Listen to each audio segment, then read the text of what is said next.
Well, hello. We've been waiting for you. Please sign in. We've got a busy day ahead.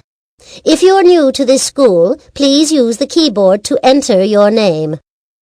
Please enter and have a seat. Sit up straight, no slouching in this classroom. Is that gum in your mouth? Sorry, my mistake.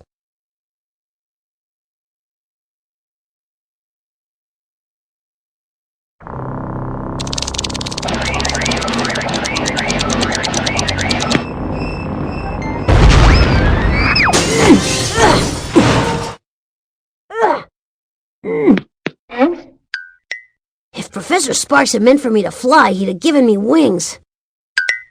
But what could I do? This mission is too important. Now where could it be? You startled me. I didn't think anyone would be here.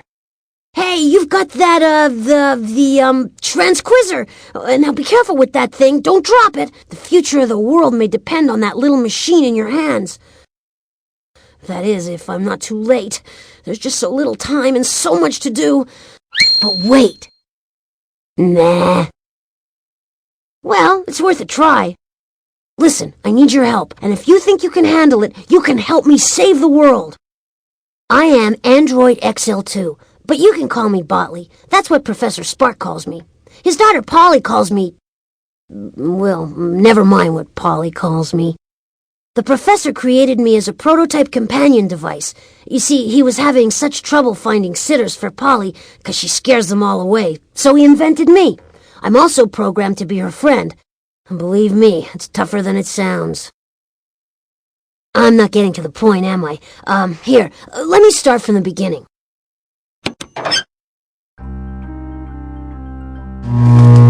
This morning, Polly's father, he left for another one of his famous inventors' conventions, and he programmed me to keep an eye on Polly. I'm supposed to keep her out of trouble. With Polly, that's always tough. But today, it was impossible. After coming home from school and madder than I've ever seen her, Polly locked herself in her father's secret chamber.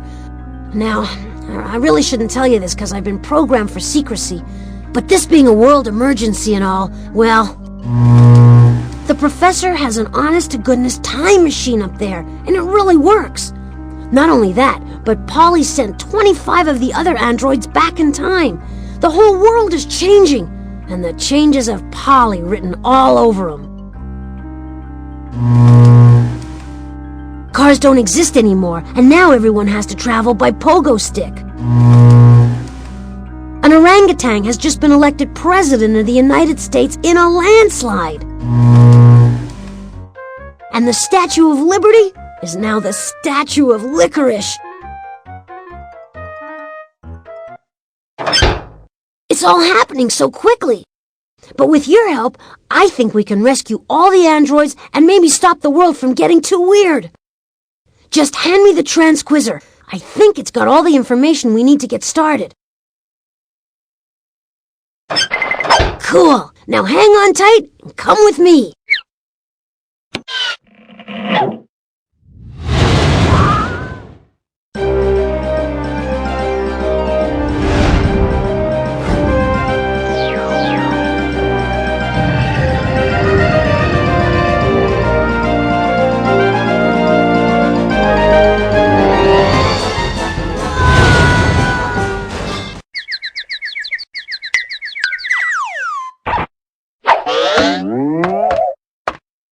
Phew! Sorry about the landing. I wasn't programmed to fly. Well, this is it. Home sweet home. Polly should be inside.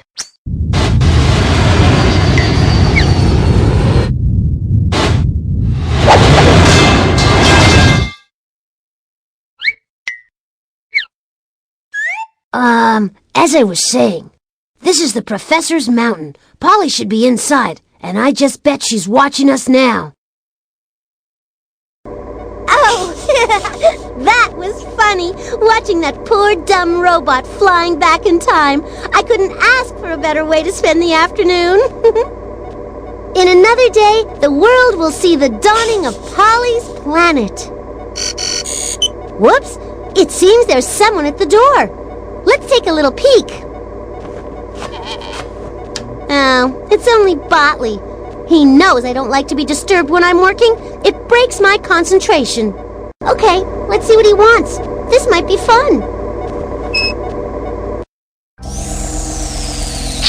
Oh, Snotley, you're back. I've been looking for you. My name is Botley. I can see you brought help. And you've got the transquizzer.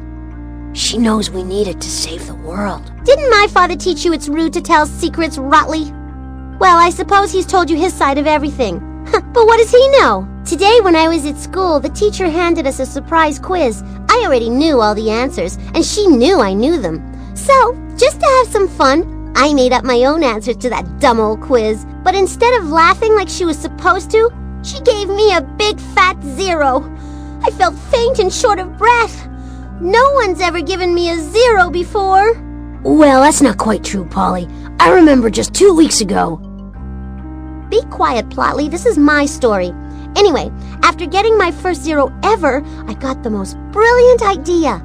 Instead of settling for a bad grade, I changed history to match my answers. So you sent 25 of your father's robots back in time to change history? How could you do that, Polly? Oh, that was the easy part, since Daddy just invented that handy-dandy time machine upstairs. Everyone should have one. I just marched those robots into the machine, pushed a few buttons, and voila! Unfortunately, there's still one more question. The extra credit question. And it's super hard. That's why I've been looking for you, Notley. That's Botley! And I want nothing to do with your plan, Polly. Just bring those robots back.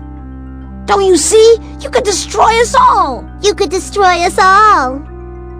Please, Botley, if you're so scared, why don't you just bring him back yourself? You've got my transquizzer. Now all you need are the questions on my history quiz. To make it so easy even you can figure it out, I'll leave the disc with the first part of the test on the first floor. That's 5 questions total. Just plug that disc into the transquizzer. Then figuring out where I sent the robots should be simple.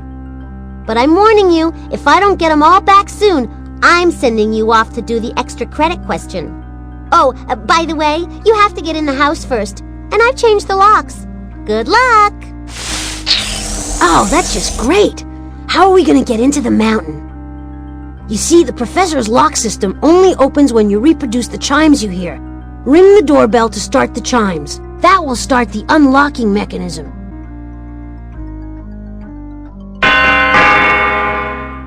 Just listen closely and repeat what you've heard by clicking on the correct door panels.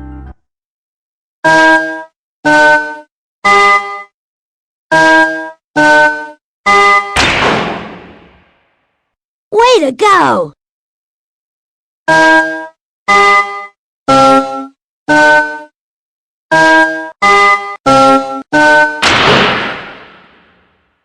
Nice work!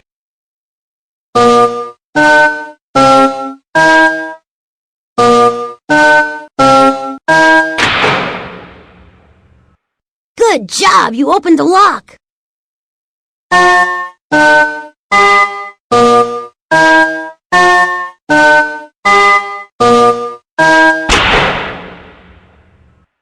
Way to go!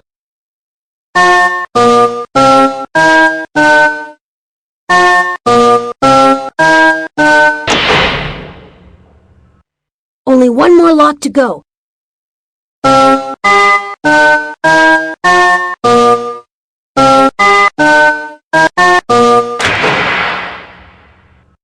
That's it! You opened the door!